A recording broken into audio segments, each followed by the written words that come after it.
பல்வேறு பகுதிகளில் நடைபெற்ற முக்கிய நிகழ்வுகளை களத்தில் மதிமுகம் பகுதியில் பார்க்கலாம்.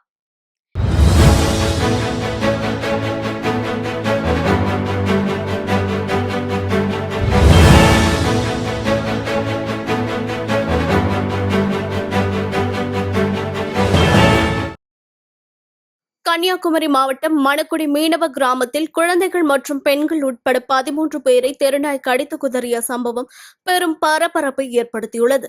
இதனால் பாதிக்கப்பட்ட நபர்கள் அரசு மருத்துவமனையில் அனுமதிக்கப்பட்டு தீவிர சிகிச்சை பெற்று வருகின்றனர்.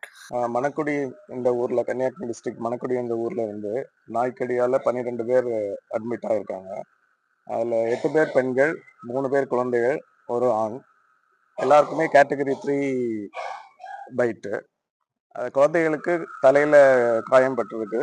அவங்களுக்கு தையல் போட்டு இப்போ சூச்சர் பண்ணியிருக்குது. இந்த தகவல் கிடைச்ச உடனே டாக்டர்ஸ்லாம் வந்து தேவையான உதவிகளை பண்ணோம். அவங்களுக்கு தேவையான தடுப்பூசி எல்லாம் இப்போ கொடுத்துருக்கோம். அந்த அடல்ட் அவங்களுக்கு பெரியவங்களுக்கு அவ்வளோ ஒரு மைல்டு இன்ஜுரி தான், அவ்வளோ இல்லை. குழந்தைங்களுக்கு மட்டும் தலையில கொஞ்சம் தையல் போடுற மாதிரி காயம் வந்தது. அதெல்லாம் தையல்லாம் போட்டு இப்போ ட்ரீட்மெண்ட் கொடுத்தாச்சு. ட்ரீட்மெண்ட் எந்த மாதிரி இருக்கு சார்?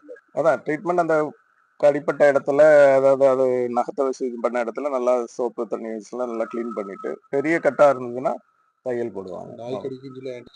ஆமா, நாய்க்கடிக்குள்ள தடுப்பூசி போட்டாச்சு, ரேபிஸ்குள்ள தடுப்பூசி போட்டாச்சு எல்லாருக்கும்.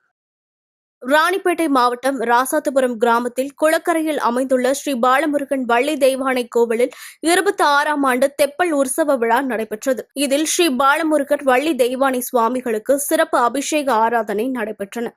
இதில் ஆயிரக்கணக்கான பக்தர்கள் கலந்து கொண்டு சுவாமி தரிசனம் செய்தனர். வள்ளியும் தெய்வானையும் இதை பார்க்கக்கூடிய அனைத்து தாய்மார்களும் தீர்க்க சுமங்கலியாக இருக்க வேண்டும் என்று வள்ளி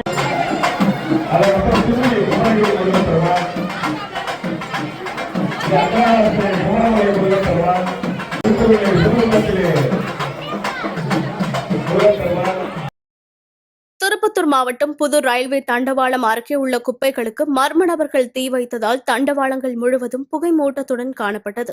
இதுகுறித்து தகவல் அறிந்து விரைந்து சென்ற தீயணைப்புத் துறையினர் தீயை அணைத்தனர். இதுபோன்ற செயல்களில் ஈடுபடும் நபர்கள் மீது கடும் நடவடிக்கை எடுக்கப்படும் என்று ஜோலார்பேட்டை ரயில்வே ஆய்வாளர் கடும் எச்சரிக்கை விடுத்துள்ளார். சென்னை ஈசிஆரில் சாலை பாதுகாப்பு உயிர் பாதுகாப்பு என்ற தலைப்பில் தேசிய சாலை பாதுகாப்பு மாதத்தை கொண்டாடும் வகையில் வாகன விழிப்புணர்வு பேரணி நடைபெற்றது. சென்னை திருவான்மையூர் பேருந்து நிலையம் அருகே துவங்கிய இந்த விழிப்புணர்வு பேரணியை சென்னை வட்டார போக்குவரத்து அலுவலர் கார்த்திகேயன் மற்றும் போக்குவரத்து ஆய்வாளர் ஜாகிர் ஹுசைன் ஆகியோர் கொடியசைத்து துவக்கி வைத்தனர். திருப்பத்தூர் மாவட்டம் ஆம்பூர் அடுத்த வீராங்குப்பம் கிராமத்தில் அருள்மிகு ஸ்ரீ சாமுண்டீஸ்வரி அம்மன் திருவிழாவை முன்னிட்டு எருதுவிடும் திருவிழா நடைபெற்றது. இவ்விழாவில் தமிழகத்தில் பல்வேறு மாவட்டங்களில் இருந்தும் சுமார் 200க்கும் மேற்பட்ட காளைகள் கலந்து கொண்டன. இதில் குறைந்த இலக்கை ஓடிய காளைகளுக்கு பரிசுகள் வழங்கப்பட்டன. இந்த எருதுவிடும் விழாவை திரளான பொதுமக்கள் கண்டு ரசித்தனர். வேலூர் மாவட்டம் பேரணாம்பட்டு அருகே பாலூர் ஆனந்தீஸ்வரர் கோவிலில் தங்க நகை மற்றும் வெண்கல பொருட்களை திருடி சென்ற மர்ம நபர்களை போலீசார் தேடி வருகின்றனர். கோவில் நகைகள் கொள்ளையடிக்கப்பட்ட சம்பவம் கிராம மக்களிடையே அதிர்ச்சியை ஏற்படுத்தியுள்ளது. நான் பேரணாம்பட்டு ஒன்றியம் பாலூர் கிராமத்திலேருந்து பேசுகிறேன். என் பேர் துளசிராம. இன்னைக்கு காலையில் 4:45 நான் மாமல்லா கோயிலில் பூஜை பண்ணுறதுக்காக 4:45 சிவன் கோயிலுக்கு வந்தால் கோயில் அலங்கோலமாக இருந்துச்சு. அதில் உண்டியல் பணமும் அம்பாள் தாலிங்களும் திருடு போயிருக்கு. விநாயகர், முருகர், அம்பாள், நடராஜர், ஆனந்தீஸ்வரர் எல்லாமே இருக்காங்க. ஆனந்தீஸ்வரி கழுத்தில் இருந்த 2 தாலி, இன்னொரு உச்சவரத்துலேருந்து ஒரு தாலி, 3 தாலி, உண்டியல் பணம் எல்லாம் போயிருக்கு. காஞ்சிபுரம் மாவட்டம் மணிமங்கலம் அருள்மிகு ஸ்ரீ ராஜகோபால சுவாமி திருக்கோயில் மகா கும்பாபிஷேகம் வெகு விமர்சையாக நடைபெற்றது.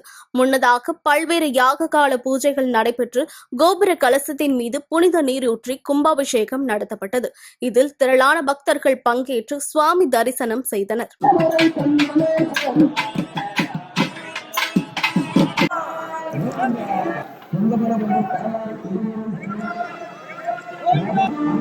வேலூர் டோல்கேட் பகுதியில் தமிழ்நாடு தூய்மை பணியாளர் நலவாரியம் சார்பில் தூய்மை பணியாளர்களுக்கு செயல்படுத்தப்பட்டு வரும் நலத்திட்டங்களை குறித்த ஆய்வுக் கூட்டம் மற்றும் நலத்திட்ட உதவிகள் வழங்கும் விழா நடைபெற்றது.